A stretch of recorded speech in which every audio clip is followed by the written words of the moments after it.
నన్ను చాలామంది అడుగుతున్నారు, "ఏమి సార్ మీ యొక్క రత్న ధరించగానే మేము రాత్రి రాత్రి కోటీశ్వర్లు అయిపోతామా" అని. కాదు నాన్న. ఆ రాయి మనకి సెట్ అవ్వాలి. మన జీవితంలోకి అది ఇంకాలంటే దానికి మనము ఆ రాయి మనకి రెజొనేట్ అవ్వాలి. అంటే మనలో కలిసిపోవాలన్నమాట. ఆ తర్వాత మీరు చేసే వ్యాపారం, కూరగాయలు అమ్మేవాడు ఉంటాడు, లేదా కిరాణా కొట్టువాడు ఉంటాడు, లేదా బిజినెస్ చేసేవాళ్ళు, రియల్ ఎస్టేట్ వాళ్ళు ఉంటారు, ఉద్యోగం చేసే వాళ్ళు ఉంటారు. వాళ్ళ జీవితంలో వాళ్ళు కష్టపడుతుంటారు. ఆ కష్టానికి తగ్గ ఫలితం రాదనమాట.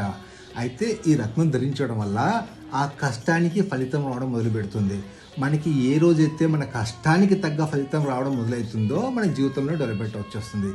ఎవరైనా హ్యాపీగా ఉండాలనుకుంటారో, వాళ్ళ యొక్క కష్టానికి ఫలితం వస్తే చాలనుకుంటారు, వాళ్ళకి గ్యారెంటీగా 100% ఆ ఫలితం కనపడుతుంది. కొందరు రత్నం కొనగానే, పెట్టుకోగానే వాళ్ళ జీవితం మారిపోతుంటుంది. వాళ్ళకి డెవలప్మెంట్ కనపడుతుంది. కొందరికి 1 మంత్ పడుతుంది, కొందరికి 3 మంత్స్